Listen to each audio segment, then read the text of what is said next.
Vamos para mais uma aula de Estradas 2. Esse é nosso vídeo, ele vai tratar sobre o primeiro ponto da ementa, né? Que seria falar um pouco sobre as definições dos pavimentos. Então, a bibliografia básica, né, que hoje a gente tem de pavimentação é esse livro, né, que é Pavimentação Asfáltica, Formação Básica para Engenheiros. A distribuição dele é gratuita. Ele foi um projeto da Petrobras, junto com vários pesquisadores, né, de diversas universidades do país. Bom, e nele a gente vai encontrar diversas definições, e uma delas é que o pavimento é uma estrutura de múltiplas camadas, né, de espessuras finitas, construídas sob uma superfície final de terraplenagem, destinada técnica e economicamente a resistir aos esforços oriundos do tráfego de veículos e do clima, e propiciar aos usuários melhoria nas condições de rolamento, com conforto, economia e segurança. Então, todo e qualquer pavimento, ele tem por sua definição na parte da engenharia, como esse parágrafo. Então, ele é composto por várias camadas, e essas camadas ela tem o intuito principal de promover, né, a segurança e o conforto para os usuários, assim, né, gerando uma economia, tanto na parte de manutenção, né, dessa rodovia, quanto na parte de manutenção dos veículos. Então, uma via bem projetada, ela vai gastar, né, menos pneus, vai dar menos manutenção nesses veículos. E aí o que eu quero destacar é a respeito das múltiplas camadas. Então essas múltiplas camadas não são definidas, né? A gente não tem uma quantidade exata de camadas, vai depender muito do tipo de material que a gente vai escolher, do tipo de revestimento e como que esses materiais vão se comportar perante as ações promovidas pelo tráfego. E aí, essas camadas, elas têm nomes específicos, né? Então, a minha primeira camada, quando a gente se trata, né, de revestimento flexível, é chamada de camada de rolamento, né? Ou capa, né? O pessoal chama muito de capa, ou próprio revestimento flexível. Logo abaixo dessa camada pode ser, né, executada uma camada chamada de binder ou camada de ligação. Então essa camada ela vai existir em seções de pavimento flexível, quando eu tenho, né, uma camada muito espessa, ou quando eu preciso fazer uma ligação com um material diferente entre a base e minha capa de rolamento, minha superfície de rolamento. Logo abaixo dessa camada que é determinada, que é chamada de revestimento, né, a gente tem uma camada que é chamada de base. Então a base ela sempre vai estar embaixo do meu revestimento, né? A camada é imediatamente abaixo do meu revestimento. Logo abaixo da minha base, eu vou ter a subbase. Então a subbase ela é composta, né, pode ser composta por diversos tipos de materiais, assim como a base. E aí a subbase é denominada, né, a camada exatamente abaixo, imediatamente abaixo da minha camada de base. Depois da subbase eu tenho o subleito, ou o reforço do subleito, desculpa. Então o reforço do subleito, ele quando o meu subleito, ou seja, o meu material de fundação não é um material adequado, ou um material que não atenda às expectativas, né, quando o tráfego é muito intenso ou esse material é de baixa qualidade, falando mecanicamente, a gente tem que fazer um reforço do subleito. E outro motivo que a gente utiliza o reforço do subleito é que às vezes esse material que a gente já tem lá em campo, que é o meu subleito, meu solo de fundação, ele pode ser um material, por exemplo, expansivo. Então ele é um material expansivo, eu não posso utilizar ele, eu tenho que fazer um reforço ou uma substituição desse material. Então o reforço do subleito ele fica logo abaixo do meu subleito. Né, para finalizar o subleito, que seria a minha fundação. Então é o material local, aquele que eu não vou retirar, ele já existe lá. Então, eu posso fazer um melhoramento dele e aí passa a se chamar reforço de subleito. É importante lembrar que, dependendo da qualidade do meu subleito, a camada de reforço ela é opcional. Então, a quantidade de camadas que eu vou ter aqui depende de quão bom, né, é o meu subleito. Então, se ele for um material muito bom, eu vou ter uma espessura menor de camadas. Se ele for um material muito ruim, eu vou ter que colocar mais camadas. Ah, mas é culpa só do subleito? Não. Pode acontecer de eu ter as mesmas características do subleito, só que em trechos eu vou ter tráfegos diferentes, né? Então, se o tráfego for mais elevado, eu tenho mais carregamento e aí, consequentemente, eu preciso materiais melhores ou mais camadas para suportar esse tráfego, né? Essa ação do tráfego.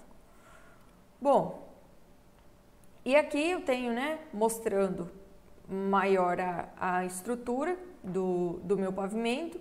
Então, de novo, subleito é a fundação, reforço do subleito para melhoria do meu subleito, subbase logo acima do meu reforço do subleito ou apoiada sobre o subleito, a minha base que fica em cima da subbase e por final o meu revestimento, né, que pode ser composta por mais de uma camada. Essa seção é uma seção para revestimentos flexíveis. E aí eu tenho uma outra modalidade de pavimento que são os pavimentos rígidos. Os pavimentos rígidos, ele muda um pouquinho. O que eu vou ter aqui em cima? O meu revestimento ele vai ser composto por uma placa de concreto. E essa placa de concreto, ela tem duas funções, né? Na maioria dos projetos. A função de ser um revestimento e a função de ser também a base do meu pavimento. Então, a espessura dela aqui vai depender do tráfego, né, e da qualidade dos meus materiais.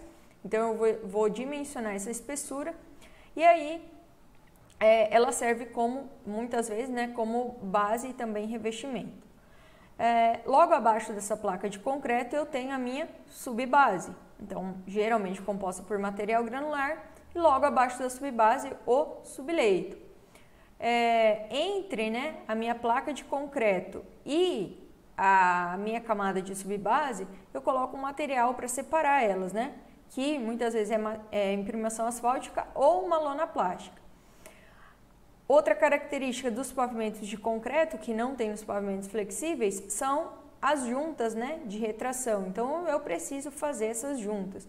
E essas juntas, né, elas são preenchidas por um selante. Então, para evitar de entrar sujeira aqui, então um selante flexível é aplicado aqui nessas juntas.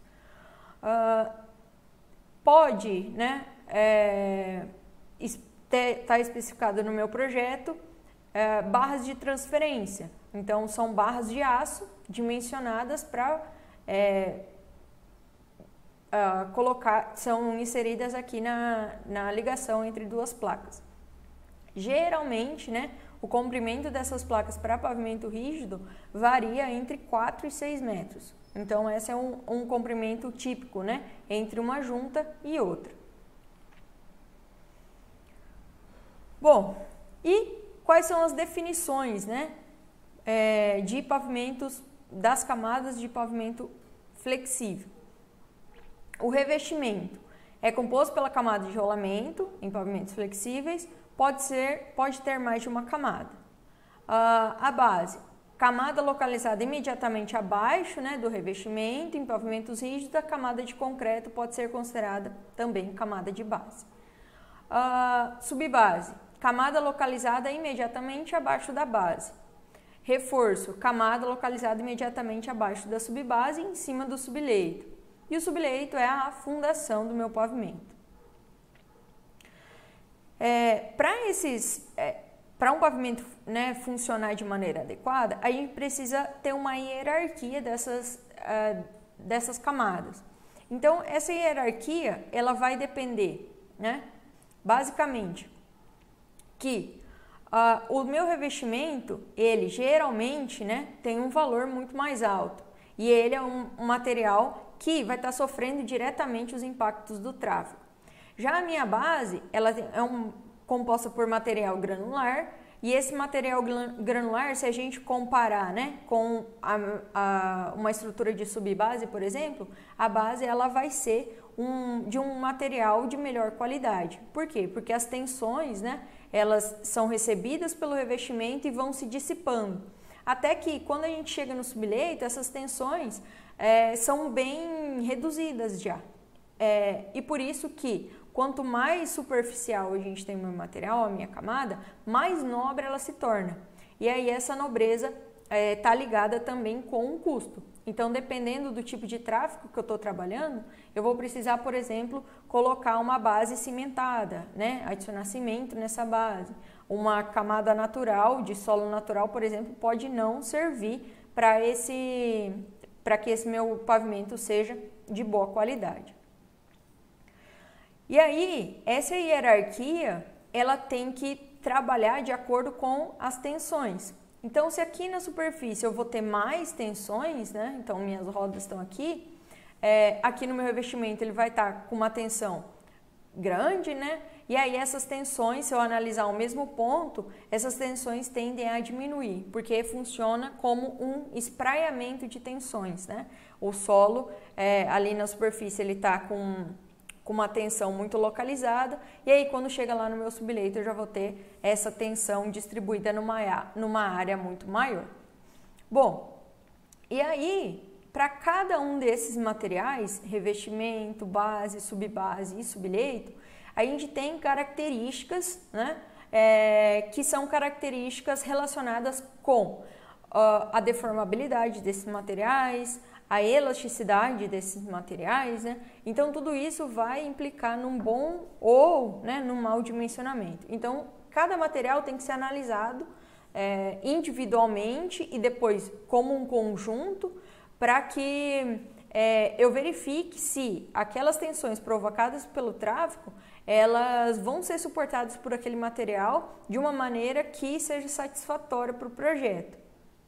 Então, eu tenho que sempre verificar questão de tráfego, questão de materiais, então analisar tensões e deformações, analisar as camadas, né, de base, subbase e depois a minha fundação, que é o meu subleito. Preciso verificar se ele vai suportar aquele carregamento sem ter grandes deformações, né? Então, desde hierarquia, quando a gente fala de questão de custo, quanto hierarquia com relação à qualidade dos meus materiais e controle tecnológico, controle com relação a tensões e deformações. Essas tensões e deformações, né, como que elas são analisadas? Basicamente, a gente tem hoje, né, dois critérios para verificar quanto à elasticidade e à plasticidade dos meus materiais.